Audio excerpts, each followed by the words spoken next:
Rabbi ishrah li sadri wa yassir li amri wa hlul 'uqdatam min lisani yafqahu qawli. Bismillahirrahmanirrahim. Assalamualaikum warahmatullahi wabarakatuh.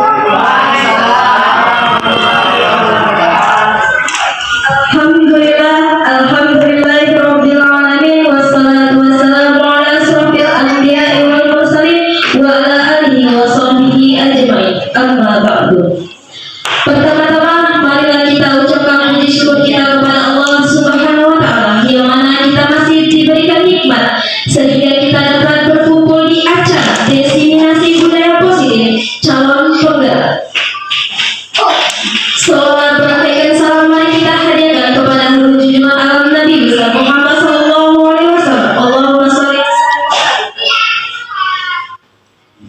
Saya akan membacakan tata tertib acara Diseminasi Budaya Positif Calon Penggerak. Yang pertama, pembukaan oleh protokol. Yang kedua, doa yang dipimpin oleh Bapak Muhammad Isa SPD. Ketiga, menyanyikan lagu Indonesia Raya yang dipimpin oleh Bu Ruth. Keempat, kata sambutan dari Ibu Kepala Sekolah.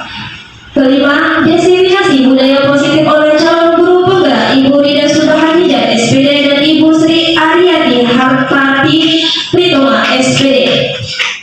Masuklah kita ke acara yang pertama, yaitu pembukaan oleh protokol oleh saya sendiri. Yang kedua, doa yang dipimpin oleh Bapak Muhammad Isa SPD. Kepada Bapak waktu dan tempat dipersilakan.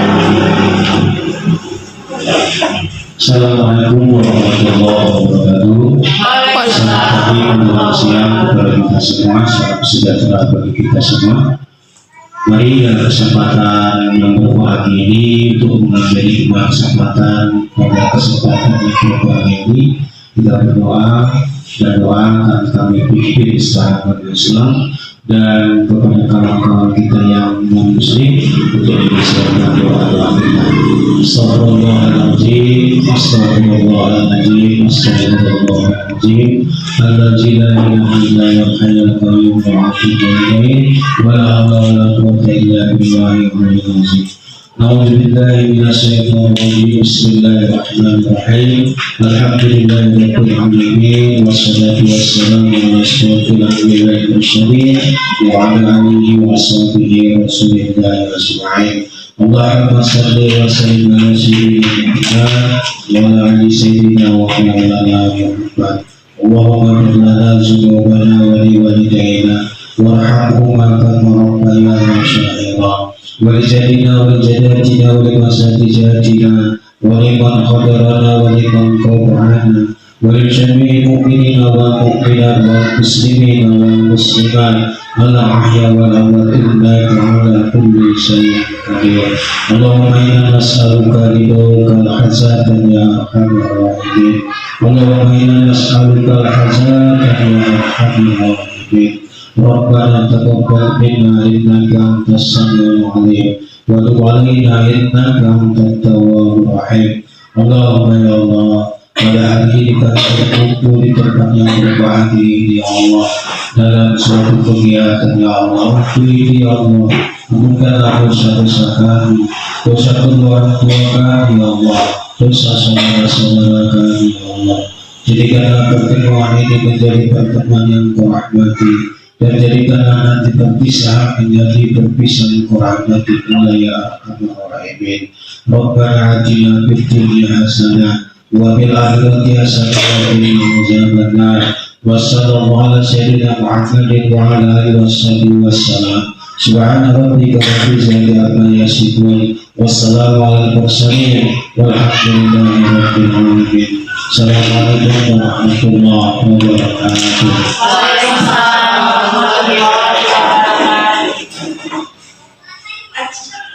Acara selanjutnya menyanyikan lagu Indonesia Raya yang dipimpin oleh Ibu Ruth Mauli Pasaribu SPD. Kepada Ibu waktu dan tempat dipersilakan.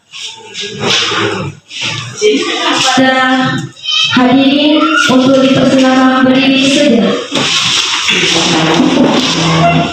Hiduplah Indonesia Raya, Indonesia 1, 2, 3 ya. Indonesia tanah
Indonesia Raya, merdeka, merdeka, hiduplah Indonesia Raya. Hadirin dipersilakan duduk kembali.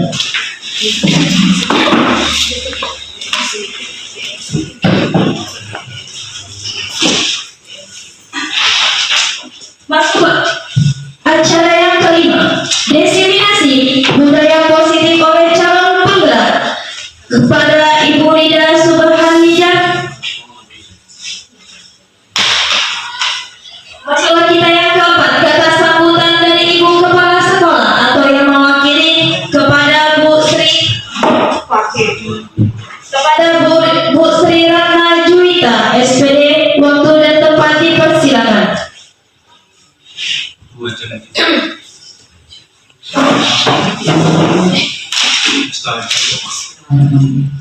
Assalamualaikum warahmatullahi wabarakatuh.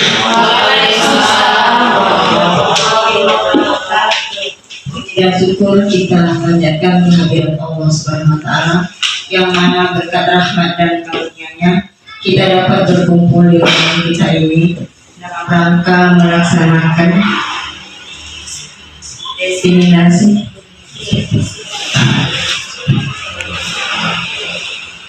dalam rangka mengadakan kegiatan diseminasi budaya positif oleh calon guru penggerak yang ada di sekolah kita di UPTD SDN 015861 Gunung Seberang, Kecamatan Pulau Banding, Kabupaten Asahan. Tanpa salawat beriring salam kita hadiahkan kepada Nabi kita Nabi Muhammad SAW yang mana kita harapkan syafaat dari beliau di yaumil akhir. Berdirinya saya di sini Bapak dan Ibu guru mewakili Ibu Kepala Sekolah kita yang beliau berhalangan hadir karena ada suatu urusan keluarga yang tidak bisa beliau tinggalkan. Di sini saya mewakili Ibu itu mengucapkan terima kasih kepada dua calon guru penggerak dari sekolah kita. Semoga apa yang akan disampaikan oleh kedua rekan kita ini dapat kita ambil hikmahnya, kita ambil positifnya, yang bisa kita gunakan ketika kita melaksanakan kegiatan pembelajaran di kelas kita masing-masing. Demikianlah yang dapat saya sampaikan. Lebih dan kurang saya mohon maaf. Saya sudahi dengan wilayah Kabupaten Hidayah. Assalamualaikum warahmatullahi wabarakatuh. Waalaikumsalam warahmatullahi wabarakatuh.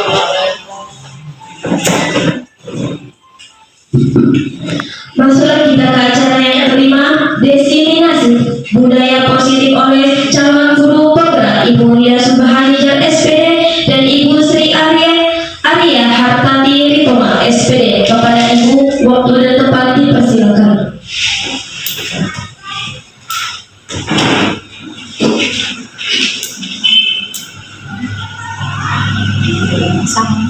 Assalamualaikum warahmatullahi wabarakatuh.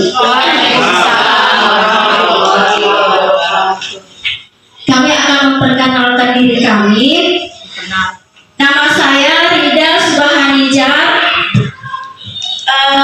calon guru penggerak angkatan ke-10 dari UPTD SD 015861 Gunung Seberang. Saya juga memperkenalkan diri, nama saya Sri Arya Hartati Ritoma SPD. Saya adalah calon guru penggerak angkatan 10 UPTD SD Negeri 015861 Gunung Seberang, Kabupaten Asahan. Nah, sekarang kami akan melakukan diseminasi budaya positif yang akan saya bawakan.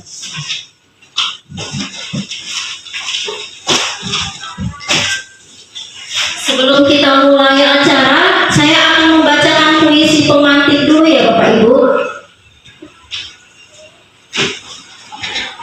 Judulnya Aku Melihat Indonesia, karya proklamator Bung Karno. Jikalau aku berdiri di pantai Kriep, aku mendengar lautan Hindia bergelora membanding di pantai Kriep itu. Aku mendengar lagu Sajak Indonesia.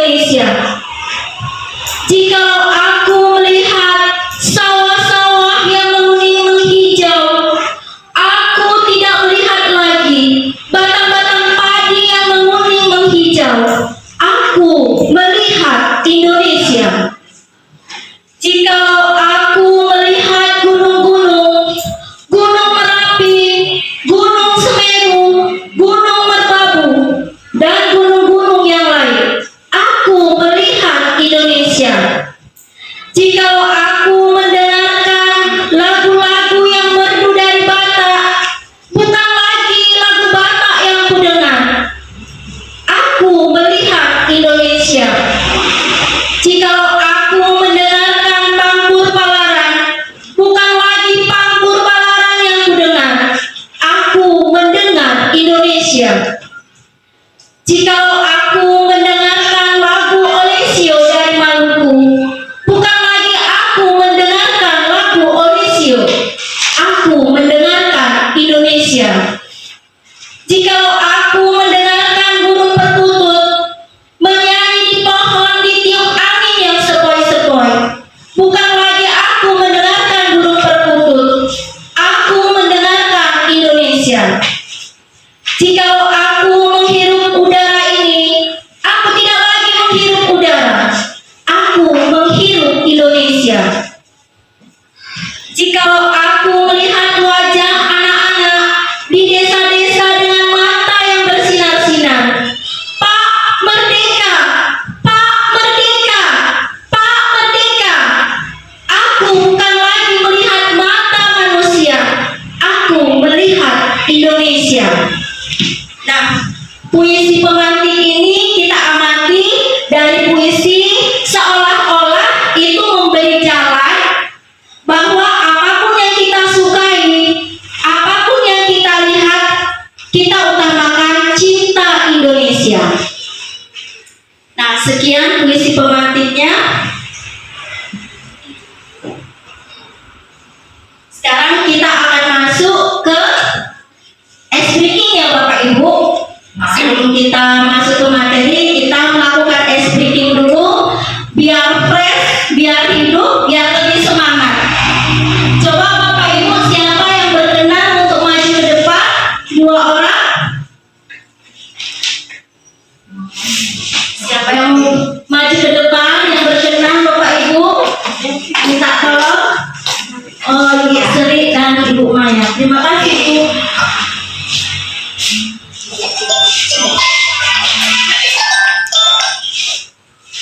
Nah, di sini speakingnya. Coba Ibu genggam kepalan tangan Ibu. Ya, Ibu Sri menggenggam kepalan tangan Ibu dan Ibu Maya merayu biar supaya kepalan tangan Ibu Sri bisa terbuka dengan apapun, dengan rayuan apapun, mau dibelikan es krim, mau dikasihkan hadiah, terserah Bu Maya. Silakan. Kira-kira itu apa isinya gitu? Iya. Penasaran? Iya, boleh. Sri, kira-kira ini apa sih isinya? Saya ingin tahu. Ini isinya Ibu Sangat. berharga bagi kehidupan saya. Tolong Mas Sri, kasihlah dulu apa kira-kira yang berharga menurut itu. Tunjukkan Sama saya.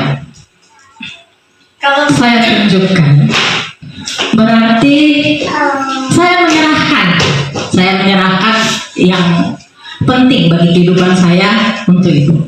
Jadi ini apapun yang terjadi harus saya genggam, nggak saya kasihkan ke Ibu. Kira-kira kalau saya mendapatkan petunjuk, oh ini loh Bu yang berharga, bisa saya buat motivasi. Nanti saya kasih lah Bu hadiah untuk Ibu. Kira-kira saya itu pun boleh lah Bu kalau bisa. Waduh, gimana ya Bu ya? Mau Agak susah dirayu nih ya. Jadi sekali lagi saya tegaskan ini sangat berharga bagi saya. Nanti saya pergi jalan-jalan dulu. Kemana Ibu mau? Kita pergi. Jalan-jalan iming-imingnya ya. Iya, Tapi kalau hanya jalan-jalan, biar otak kita sedikit fresh gitu. mungkin kalau hanya jalan-jalan masih kurang karena ini sangat penting dari jalan-jalan tersebut. Ajak umroh. Kira-kira apa ya? Ajak umroh. Kita berangkat haji loh Bu Sri. Oh itu jalan. Kalau umroh masih sedikit biaya mungkin ya Bapak Ibu. Nah kita pergi haji berdua Bu. Kita sama-sama nanti di sana menunaikan ibadah haji. Pergi haji ya? kalau pergi haji, nah kita pergi haji. Tapi sementara ini lebih penting dari kepergian haji saya tersebut. Tolonglah Bu Sri, tolonglah kasih tip aja pun boleh lah Bu. Nggak bisa. Ibu-ibu, padahal saya sudah membujuknya berangkat haji. Iya. Ibu-ibu tahu kan berangkat haji itu biayanya besar. Kesempatan juga lama bukan 10 tahun yang akan datang. Ya kira ini karena amanah juga, berhubungan juga dengan Allah Subhanahu Wa Taala. Jadi itu juga harus saya jaga. Ini saya jaga. Kalau kepergian haji juga nanti saya insya Allah saya pergi. Jadi maunya apa hadiahnya? Kira-kira Bu Sri mau apa? Bolehlah saya isi. Saya kepingin lihat apa sih yang buat harapan Ibu gitu. Ya Ibu ya. Ini untuk kepribadian saya dan harta saya. Jika saya serahkan nanti ke Ibu, saya kasih tunjuk ke Ibu. Bagaimana dengan saya? Kepribadian saya, harta saya akan terlihat oleh Ibu.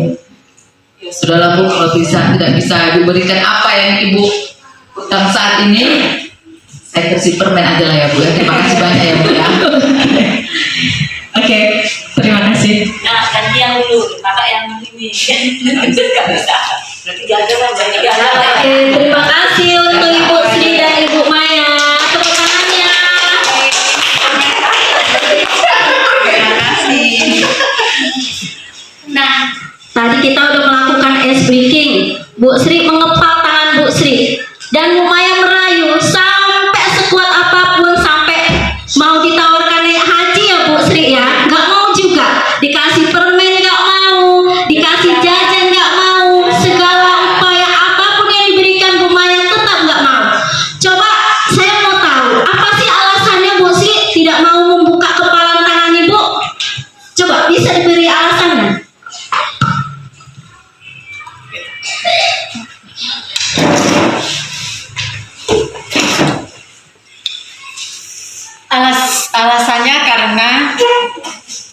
Alasannya karena itu adalah salah satu rahasia atau kepribadian saya. Kalau misalkan saya kasihkan ke teman saya atau rekan saya, nantinya rekan saya itu akan mengetahui apa yang menjadi rahasia saya, dan mungkin bisa nanti menyampai ke halayak orang banyak seperti itu Bu, kira-kira. Terima kasih Bu Sri. Nah, dalam kegiatan ini sesungguhnya siapa yang memegang kontrol? Atau kontrol membuka atau menutup kepalan tangan?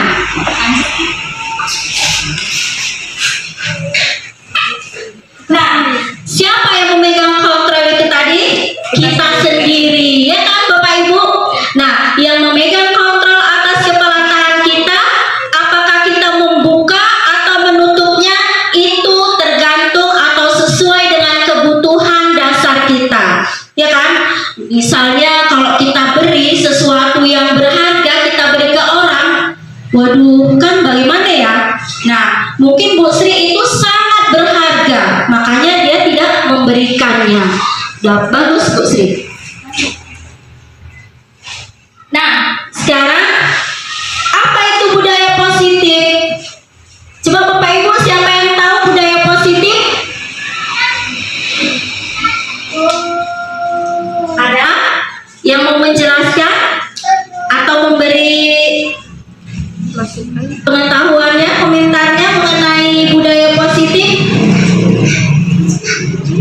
Nah, tidak ada ya Bapak Ibu. Budaya positif itu nilai-nilai keyakinan dan kebiasaan yang berpihak pada murid. Apa itu contohnya? Contohnya apa? Iya, kebiasaan baik, ya kan? Membuang sampah pada tempatnya. Lisa, ya kan, pernah saya beri arahan waktu upacara bendera, menerapkan Lisa, lihat sampah ambil. Nah, kemudian apa lagi contohnya? Bersalaman. Sebelum masuk ke kelas kita salaman dulu, ya kan, di depan pintu pagar. Kemudian apa lagi? Membaca doa sebelum mulai belajar. Iya, membaca doa sebelum belajar dan membaca doa setelah belajar. Nah,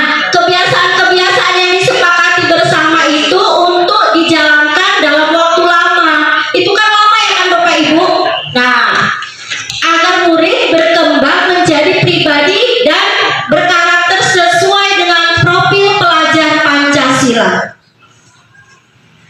Nah, ini dia Bapak Ibu contohnya.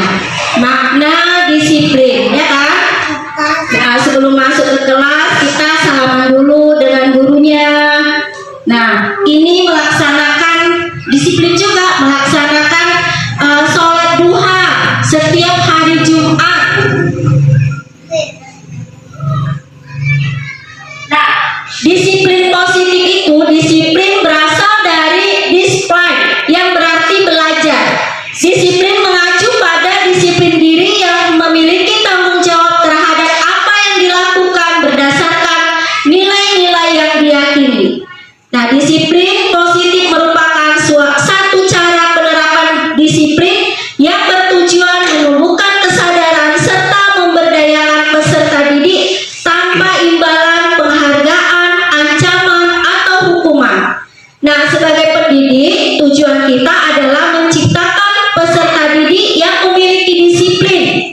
Disiplin diri sehingga mereka berperilaku mengacu kepada nilai-nilai kebijakan universal dan memiliki motivasi perubahan perilaku yang lebih baik.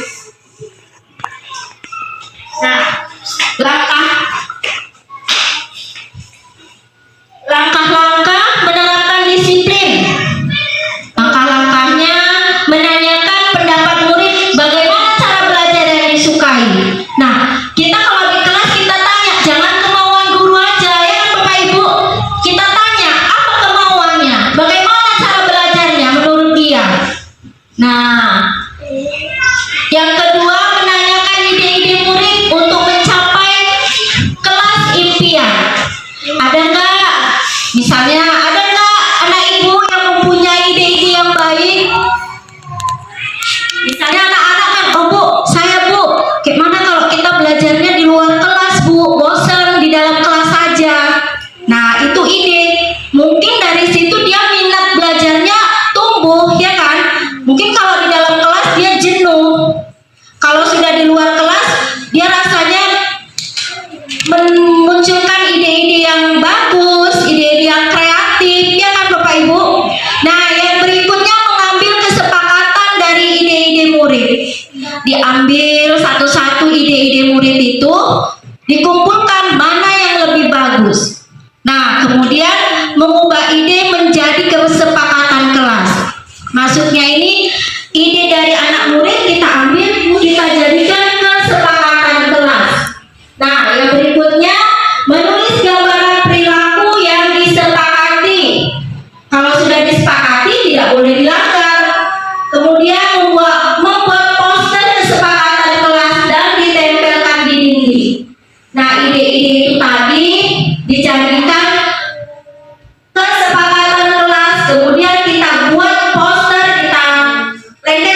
lagi.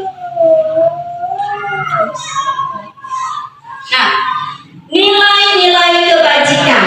Ini profil pelajar Pancasila itu memiliki nilai yang beriman dan bertakwa kepada Tuhan Yang Maha Esa dan berakhlak mulia. Kebinekaan global, gotong royong, mandiri, kreatif, dan bernalar kritis. Ini visi sekolah sudah termasuk di sini ya Bapak Ibu. Visi sekolah kita sudah termasuk, sudah sesuai dengan profil pelajar Pancasila. Nah, yang edukasinya toleransi, rasa hormat, integritas, mandiri, menghargai, antusias, empati, keingintahuan, kreativitas, kerjasama, percaya diri, dan komitmen. Nah, keterampilan dapat dipercaya, lurus hati, pendengar yang aktif, tidak merendahkan orang lain, dan memberikan yang terbaik dari diri. Nah, alhamdulillah siswa kita sudah berdasarkan profil pelajar Pancasila ya Bapak Ibu. Setiap Jumat kita mengadakan sholat duha, baca surah pendek, ya kan? Mengaji. Nah, sekarang kita nyanyi dulu ya Bapak Ibu ya. Profil pelajar Pancasila biar lebih semangat lagi.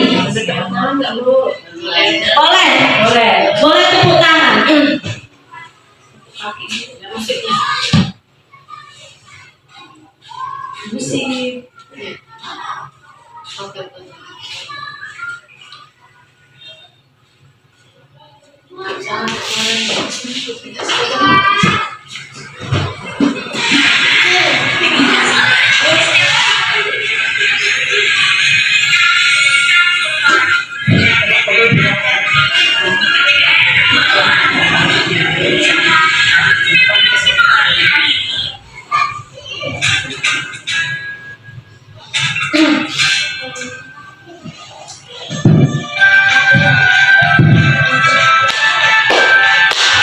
Ayo nyanyi Bapak Ibu. Pancasila beriman dan bertakwa pada Tuhan Yang Esa dan berakhlak mulia. Berkebinekaan global, gotong royong mandiri, kreatif dan bernalar kritis. Pelajar Pancasila beriman dan bertakwa pada Tuhan Yang Esa dan berakhlak mulia. Berkebinekaan global, gotong royong mandiri, kreatif dan bernalar kritis. Terima kasih.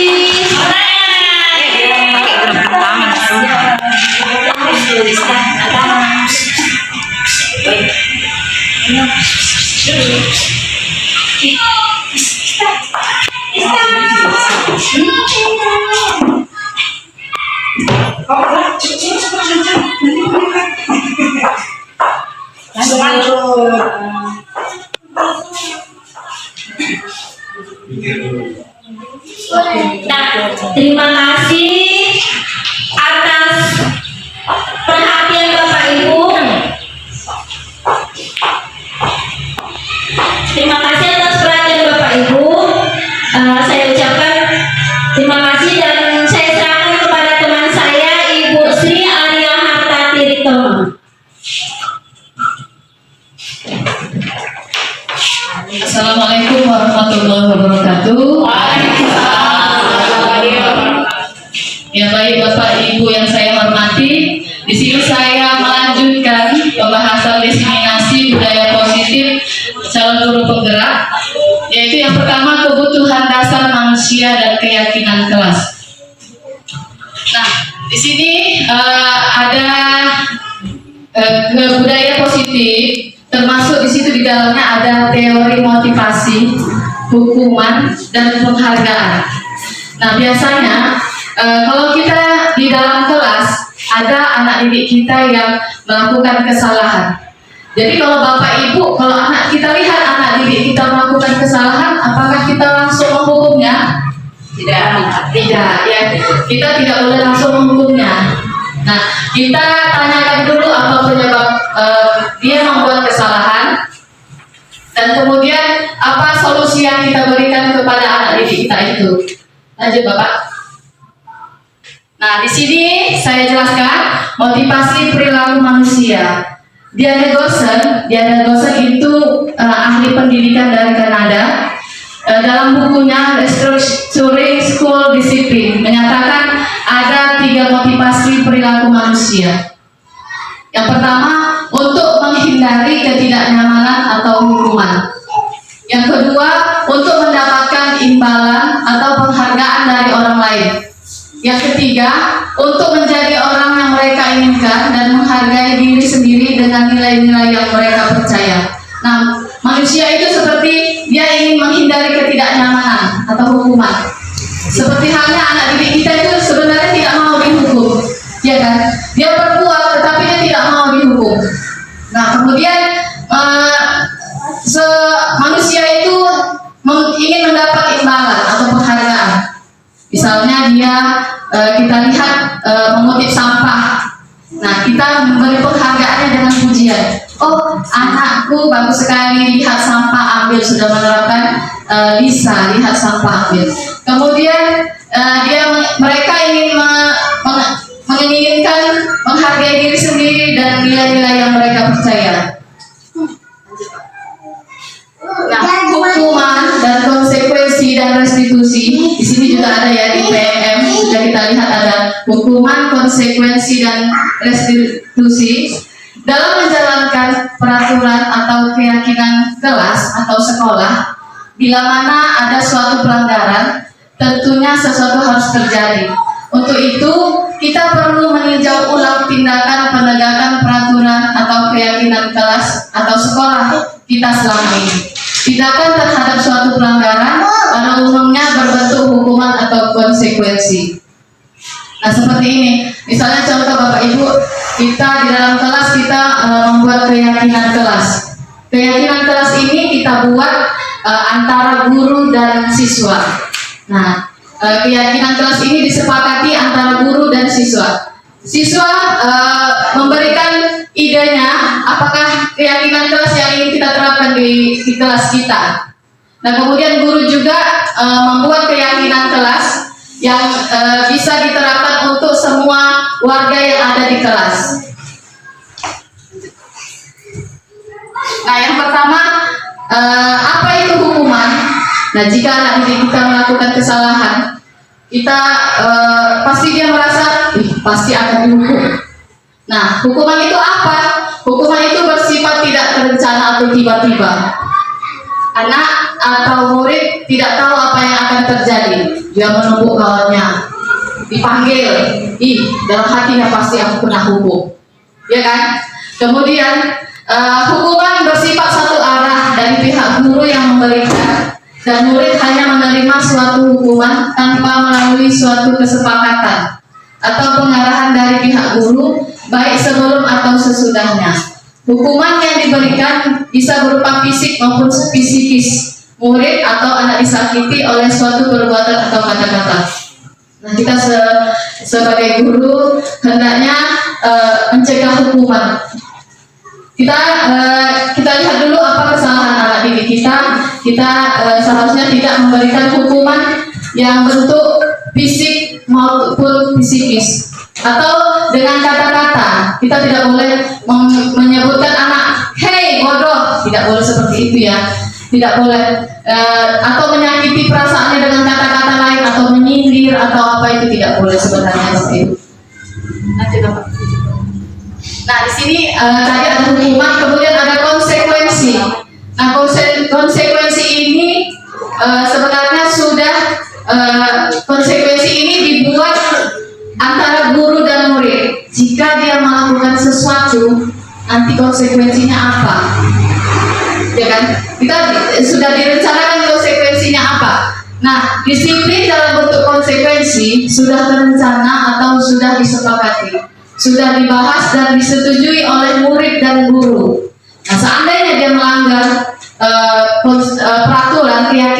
yang sudah dibuat, misalnya dia datang terlambat, misalnya kan keyakinan keras kita datang tepat waktu.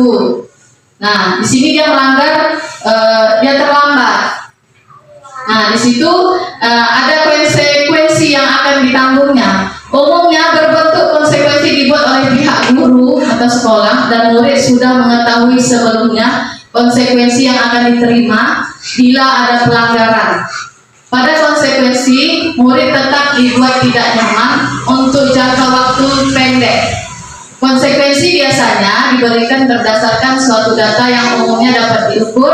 Misalnya, setelah 3 kali tugasnya tidak diselesaikan pada batas waktu yang diberikan, atau murid melakukan kegiatan di luar kegiatan pembelajaran, misalnya dia cabut, ya Bapak Ibu, misalnya dia pergi dari kelas di jam les ke-3 dan ke-4 dia tidak ada di dalam kelas.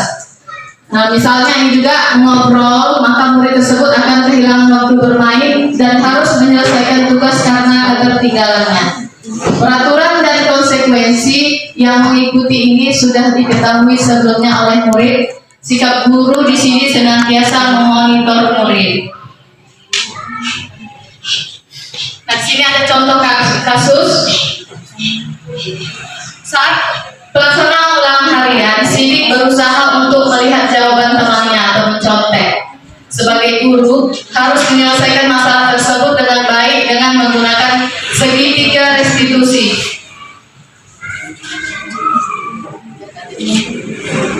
Nah, di sini sebelum kita lanjut ke segitiga restitusi, di sini kami sudah membuat permasalahan anak didik kami yang ada di dalam kelas. Nah, kita lihat tonton videonya yang pertama.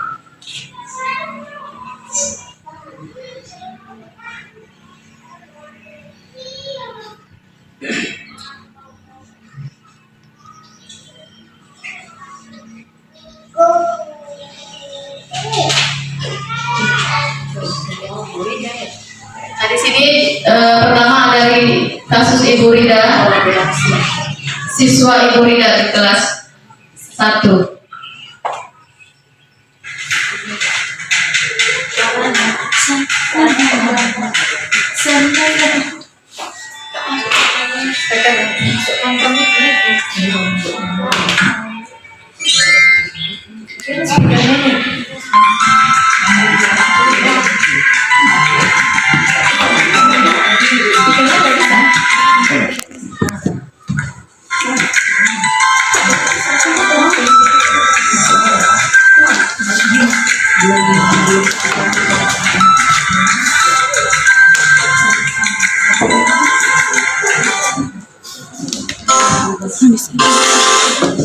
Kasih mic lagi, Pak.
Baik Bapak Ibu, kita tonton video yang kedua dari kasus saya sendiri yang berada di kelas 4. Gaji kecil.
Ya baik Bapak Ibu, setelah kita menonton video kasus dari guru kelas 1, kasus 1 dan kasus 2.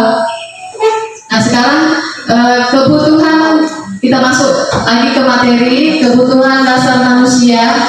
Yang pertama itu bertahan hidup, dan yang kedua kasih sayang, ketiga penguasaan diri, keempat kebebasan.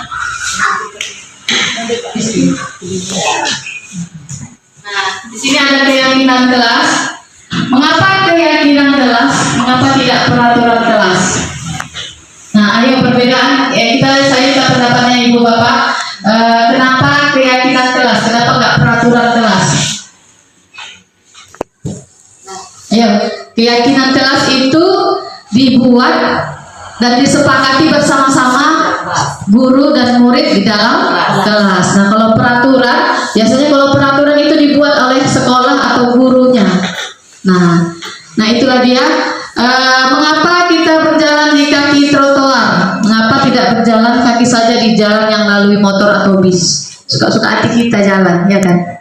Boleh aja kita jalan di tengah-tengah. Kenapa mesti di trotoar, tempatnya berjalan? Nah, mengapa kita mengikuti peraturan yang berlaku di tempat kita kerja? Nah, misalnya kita datang di tempat kerja, misalnya 7.30 kita sudah masuk kelas. Kita kenapa? Ngapa kita ikuti peraturan itu? Lanjut Pak Rizky. Nah seperti ini.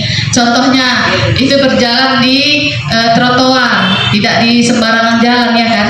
Kemudian ada disiplinnya, disiplin di sekolah, misalnya di anak-anak sebelum masuk sekolah dia berbaris dulu di depan. Lanjut Pak Rizky. Nah, kegiatan membuat keyakinan kelas. Nah, yang pertama itu harus didiskusikan dulu antara guru dan siswa. Kemudian keyakinan kelas ini membuat belajar semangat dan percaya diri.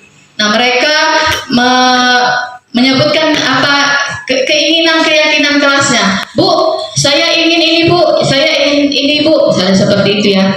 Kemudian misalnya lagi piket lebih awal, misalnya keyakinannya, ayo kita piketnya kalau yang piket datang lebih awal. Kemudian apalagi keyakinan kelasnya, saling membantu dan bekerja sama. Nah di sini hasil dari keyakinan kelas itu, misalnya terciptalah disiplin antara siswa dan guru di dalam kelas. Kemudian merumuskan keyakinan kelas, kemudian dapatlah hasilnya. Hasil dari keyakinan kelas. Keyakinan kelas kita tempel di kelas kita masing-masing. Nah, itu dibuat dari kesepakatan siswa dan guru.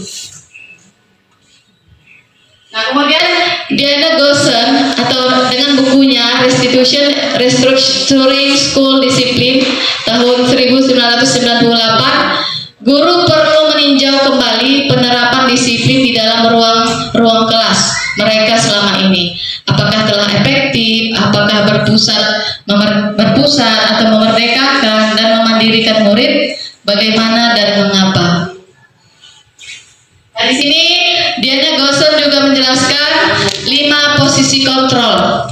5 posisi kontrol guru. Yang pertama yaitu sebagai penghukum, kemudian pembuat rasa bersalah, kemudian sebagai teman, sebagai pemantau, dan sebagai manajer. Kita telah satu-satu Bapak Ibu guru. Yang pertama yaitu penghukum. Next. Nah, di sini ada video di mana guru dan murid memerankan sebagai penghukum. Nah, kita simak videonya bersama-sama.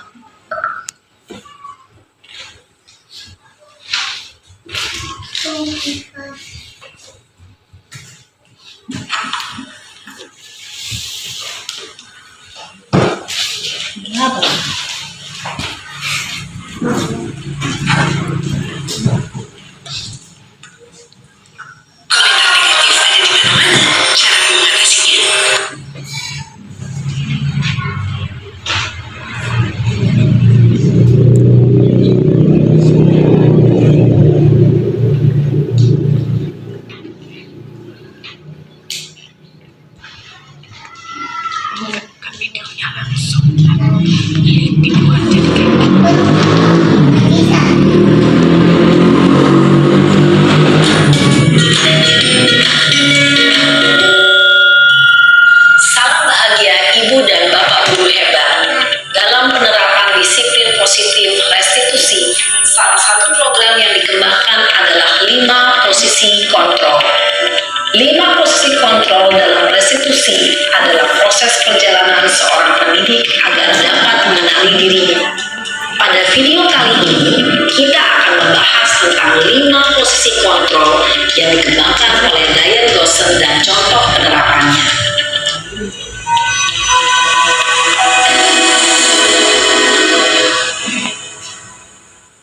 5 posisi kontrol itu adalah 1. Posisi penghukum, 2. Posisi pembuat merasa bersalah, 3. Posisi teman, 4. Posisi pemantau atau monitor, dan 5. Posisi manajer. Untuk lebih memahami kelima posisi tersebut, mari kita saksikan kasus Naren yang terlambat hadir 20 menit di sekolah dan melihat bagaimana kelima posisi kontrol dalam menghadapi masalah tersebut.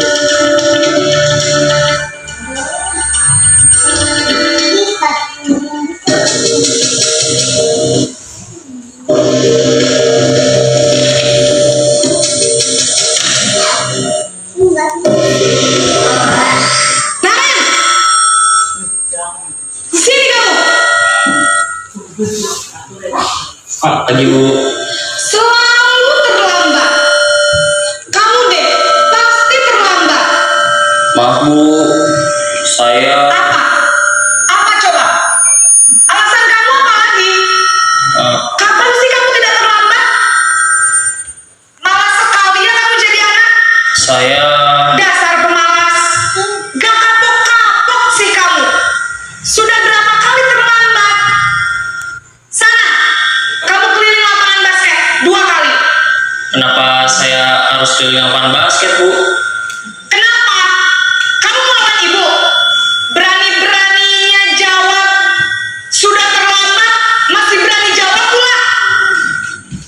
Sekarang, keliling lapangan basket 5 kali sekalian. Biar kapok. Cepat. Pergi sana ke lapangan basket. Posisi penghukum biasanya berbicara dengan nada tinggi, menghardik, menunjuk-nunjuk, menyakiti, dan menyindir. Hukuman bisa berupa fisik maupun psikis. Ibu dan Bapak guru hebat, dampak yang terjadi pada murid ketika guru berada pada posisi penghukum adalah murid cenderung akan memberontak, bahkan menyimpan dendam.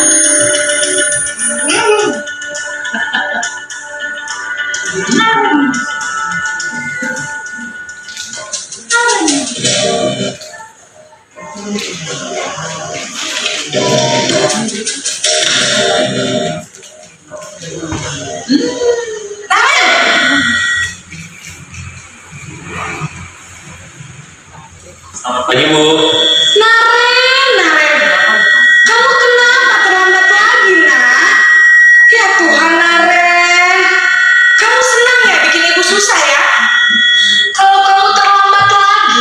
Nanti ibu yang ditegur bapak kepala sekolah. Nak, disangka ibu tidak bisa membina kamu. Duh, gimana ini? Maaf Bu. Duh, Gusti Naren. Kamu suka ya kalau ibu ditegur bapak kepala sekolah? Terus, sekarang ibu harus tulis apa ini di buku absen? Ini kamu sudah sering terlambat loh. Ibu harus apa coba? Maaf Bu. Maaf sekali. Ya sudah, lain kali jangan bikin ibu susah lagi ya nak ya. Ibu tidak akan kuat lagi kalau kamu gini terus. Bisa jantungan kalau ibu ditegur bapak kepala sekolah. Sana cepat ke kelas. Maaf ya Bu. Maaf sekali. Posisi pembuat rasa bersalah berbicara dengan nada tenang, cenderung hidup. Namun kata-kata yang diutarakan membuat murid merasa menjadi orang yang gagal, memandang buruk dirinya sendiri, merasa tidak berharga, dan tidak sanggup membahagiakan orang lain. Ketika guru mengambil posisi pembuat rasa bersalah, murid akan menganggap dirinya yang bersalah dan ia akan menyimpan emosi negatif tersebut di dalam dirinya.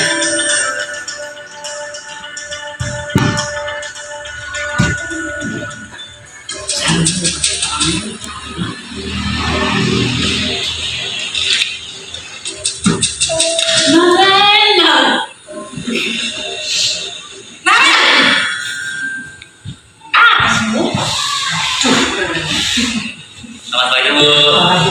Wah, sudah jam berapa ini nak? Terlambat lagi ya saya.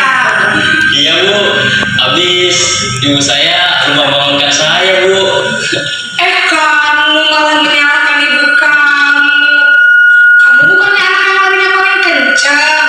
Kok terlambat sih? Iya Bu. Saya memang terlambat bangun tadi.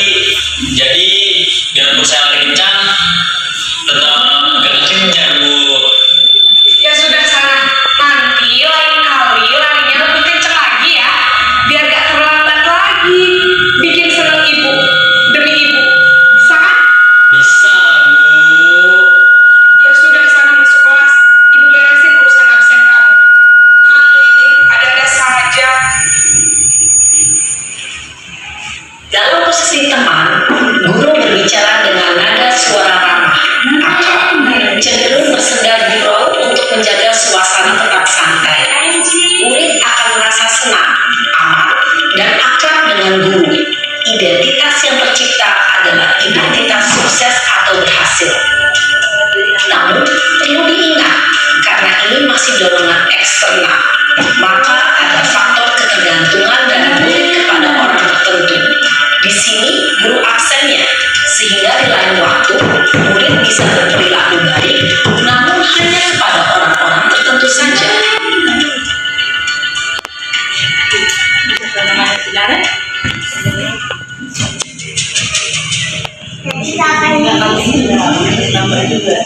Ada kayak gitu loh, dan yang satu ada namanya. Tinggal pulang kan? Kasih ngomong. Selamat pagi Bu. Naren, apa peraturan sekolah kita tentang jam berapa kita harus masuk sekolah, nak? Kita harus di sekolah jam 7 Bu. Iya betul, sekarang sudah jam 7.20. Naren sudah tahu konsekuensinya jika terlambat hadir. Paham Bu. Saya harus tinggal kelas pas jam istirahat selama 20 menit. Iya benar, konsekuensinya demikian. Jadi nanti jam 9.30 pas istirahat, kamu harus tinggal di kelas, kerjakan tugas tambahan untuk ketertinggalan kamu, ya? Baik Bu. Posisi pemantau mengandalkan penghitungan atau data untuk mengontrol murid. Guru mengarahkan murid berdasarkan peraturan dan konsekuensi. Seorang pemantau menunjukkan bahasa tubuh dan ekspresi wajah yang datar dan cenderung formal.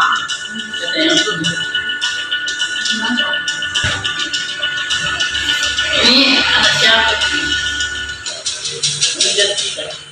Ramalan. Memang ini makan itu. Selamat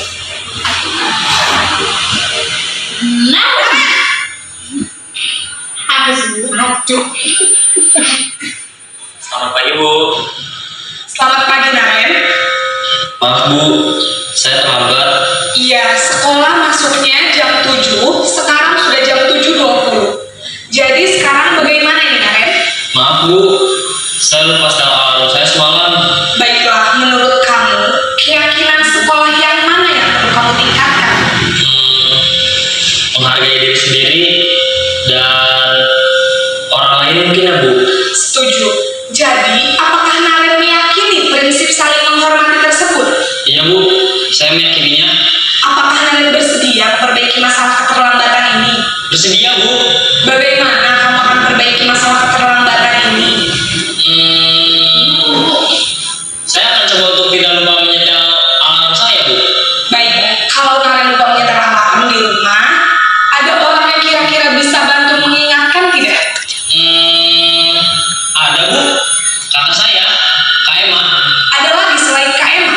Selain Kak Emma, ada ibu saya. Baik, jadi yang mengingatkan Naren adalah Kak Emma dan ibu kamu ya? Kira-kira akan mulai setel alarm kapan nih Naren? Setelah pulang sekolah, akan segera saya lakukan. Baik, jadi Naren akan setel alarm untuk bangun besok pagi dan akan diingatkan oleh kakak dan ibu dan Naren ya.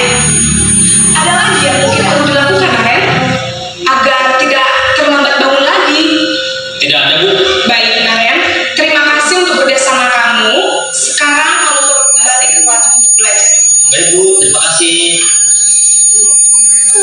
Posisi manajer adalah posisi kontrol yang disarankan untuk membimbing murid memiliki sikap disiplin yang positif, yaitu murid yang mandiri, bertanggung jawab, dan dapat memecahkan masalah. Tujuan dari posisi ini adalah agar murid dapat berefleksi atas tindakannya. Guru akan lebih terus memberikan pertanyaan-pertanyaan bermakna, sehingga membuat murid dapat belajar dari kesalahannya dan mencari sebuah solusi untuk menyelesaikannya. Ibu dan Bapak guru hebat, setelah mengamati adegan kelima posisi kontrol tadi, kira-kira posisi mana yang paling ideal? Posisi mana yang dapat menunjang motivasi prinsip murid? Ya, tentu posisi manajer. Posisi ini memang posisi ideal yang ingin dituju setiap pendidik. Pada posisi inilah, guru dapat menerapkan disiplin positif yang berpihak pada murid, yang memerdekakan murid. Perjalanan seorang pendidik tentunya tidak mudah untuk sampai pada posisi seorang manajer. Namun, tujuan kita pasti, yaitu menciptakan murid-murid yang mandiri, merdeka, dan bertanggung jawab. Semoga penggambaran 5 posisi kontrol yang telah diperlihatkan ini dapat menjadi ajang refleksi bagi kita semua, agar dapat terus mengasah dan menerapkan disiplin positif yang memerdekakan murid. Mari terus berlatih dan bersemangat. Selamat menerapkan. Salam dan bahagia Ibu dan Bapak guru hebat.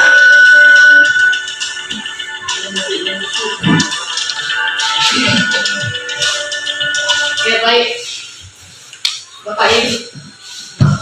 Ya baik Bapak dan Ibu, kita sudah melihat video 5 posisi kontrol. Yang pertama tadi ada, balik ke slide yang pertama Pak Rizky. Ada penghukum, pembuat rasa bersalah, kemudian ada teman, ada manajer, ada pemantau. Nah, yang paling baik dari video itu adalah sebagai sebagai manajer. Nah, kita dalam kehidupan sehari-hari kita kadang kita berbuat seperti apa? Yang mana posisi kita? Penghukum ya. Penghukum. Ada lagi? Kadang-kadang sebagai teman. Kadang sebagai teman. Pemantau ya juga ya.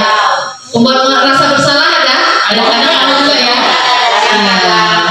Nah, dari sini udah posisi 5 kontrol yang terbaik adalah manajer ya Bapak Ibu.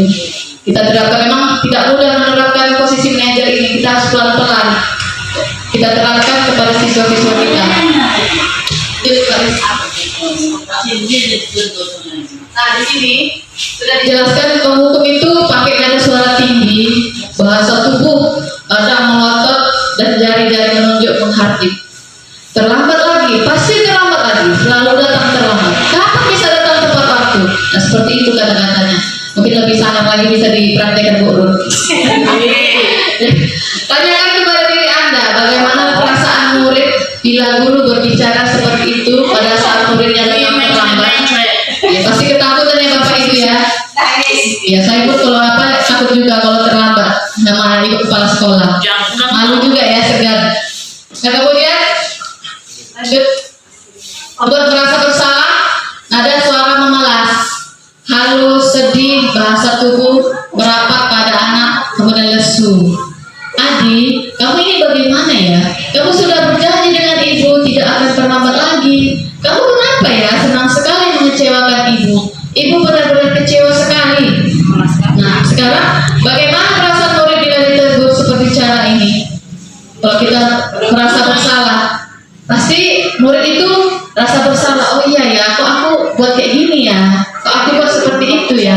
Pasti dia merasa bersalah. Kemudian yang ketiga yaitu teman. Teman, nada suara ramah, akrab dan bercanda. Bahasa tubuh merapat pada murid, mata dan senyum jenaka. Adi, ayo Kak, bagaimana sih kamu? Kemarin kamu sudah janji ke Bapak bukan? Kenapa terlambat lagi? Ya sudah, tidak apa-apa. Duduk dulu sana, nanti Pak Guru bantu kamu ini. Nah sekarang bagaimana perasaan murid dengan sikap guru seperti itu? Kalau kita posisi sebagai teman guru, senang. Pelindung itu gak marah ya kan? Dia ngomongnya baik-baik, lembut. Bisa saja peserta didik itu membuat lagi kesalahannya. Tidak memperbaiki. Iya, tidak memperbaiki kesalahannya. Oh, ibu itu gak marah kok. Bisa kok kayak kawan kayak biasa dibikin itu. Kemudian lanjut ke posisi yang keempat yaitu pemantau. Pemantau dengan suara datar, bahasa tubuh yang formal. Misalnya guru, Adi, tahukah kamu jam berapa kita memulai pembelajaran? Tahu Pak. Kamu terlambat 15 menit. Apakah kamu sudah mengerti konsekuensi yang harus dilakukan bila terlambat? Paham Pak. Saya harus tinggal kelas pada jam istirahat nanti dan mengerjakan tugas ketertinggalan saya. Guru, ya benar. Nanti pada saat jam istirahat, kamu harus tinggal di kelas untuk menyelesaikan tugas yang tertinggal tadi. Saya tunggu. Nah, kalau kita di posisi pemantau. Nah, perasaan murid-murid bagaimana? Kita selalu memantau murid kita. Bagaimana perasaan kita? Perasaan murid tidak nyaman. Iya, tidak nyaman. Kemudian selalu ditanya-tanya. Iya kan? Selalu dipantau sama ibu guru. Bosan tanya lah Bu, misalnya seperti itu. Tanya-tanya aja, bosan. Apa-apa ditanya-tanya. Nah, kemudian yang terakhir ada posisi manajer. Nah, manajer ini nada suara kita tulus, bahasa tubuh tidak kaku, mendekat ke murid. Misalnya, Adi, apakah kamu ketahui jam berapa sekolah dimulai? Tahu Pak, jam 7. Iya, jadi kamu terlambat. Kira-kira bagaimana kamu akan memperbaiki masalah ini? Saya bisa menanyakan teman saya Pak untuk mengejar tugas yang tertinggal. Baik Bu, itu bisa dilakukan. Baik, itu bisa dilakukan. Apakah besok akan ada masalah untuk kamu agar bisa hadir tepat waktu ke sekolah? Tidak Pak, saya bisa hadir tepat waktu. Baik, saya hargai usahamu untuk memperbaiki diri. Bagaimana? Nah, sekarang bagaimana perasaan murid yang diperlakukan seperti ini, manajer? Kalau murid di posisi kita sebagai guru, sebagai manajer, nah posisi perasaan murid mungkin Bapak Ibu sepertinya kayaknya senang ya kan? Senang karena gurunya memvalidasi kesalahan yang setelah dibuatnya. Apa? Mengapa? Kok bisa seperti itu? Nah, jadi itulah dia menerapkan segitiga restitusi. Nah, segitiga restitusi yaitu apa itu segitiga restitusi? Suatu proses dialog yang dijalankan guru atau orang tua agar dapat menghasilkan murid murid yang mandiri dan bertanggung jawab. Nah, tujuan segitiga restitusi itu membuat murid menjadi mandiri dan bertanggung jawab atas kesalahannya. Nah, di sini ada segitiga restitusi. Yang pertama, validasi tindakan yang salah. Kita memvalidasi dulu tindakan yang salah, kemudian menstabilkan identitas, kemudian menanyakan keyakinan. Nah, di sini ada pertanyaan-pertanyaannya di segitiga restitusi. Nah, yang pertama, menstabilkan identitas. Berdasarkan prinsip, membuat kesalahan adalah bagian dari proses pembelajaran. Menggeser identitas murid dari identitas gagal menjadi identitas sukses. Jangan mengkritik murid yang sedang mengalami identitas gagal. Berbuat salah itu tidak apa-apa, tidak ada manusia yang sempurna. Saya juga pernah melakukan kesalahan seperti itu. Kita bisa menyelesaikan ini. Bapak atau Ibu tidak tertarik mencari siapa yang salah, tapi Bapak Ibu ingin mencari solusi dari permasalahan ini. Nah, yang pertama itu menstabilkan identitas. Dan yang kemudian validasi tindakan yang salah. Berdasarkan prinsip setiap perilaku berupaya memenuhi suatu kebutuhan tertentu, guru akan bergeser dari pemikiran stimulus respon menjadi proaktif, mengenali dan mengakui kebutuhan murid. Ini dapat memperbaiki hubungan dengan murid. Pernyataan-pernyataan disampaikan dengan nada suara tidak menghakimi. Nah, contoh kalimatnya, padahal kamu bisa melakukan yang lebih buruk dari ini ya. Kamu pasti punya alasan mengapa melakukan hal itu. Kamu patut bangga pada dirimu sendiri karena kamu telah melindungi sesuatu yang penting buatmu. Kamu boleh mempertahankan sikap itu, tapi kamu harus menambahkan sikap yang baru. Lanjut, Pak. Nah, terakhir, menanyakan keyakinan. Teori kontrol mengatakan bahwa pada dasarnya kita termotivasi secara intrinsik.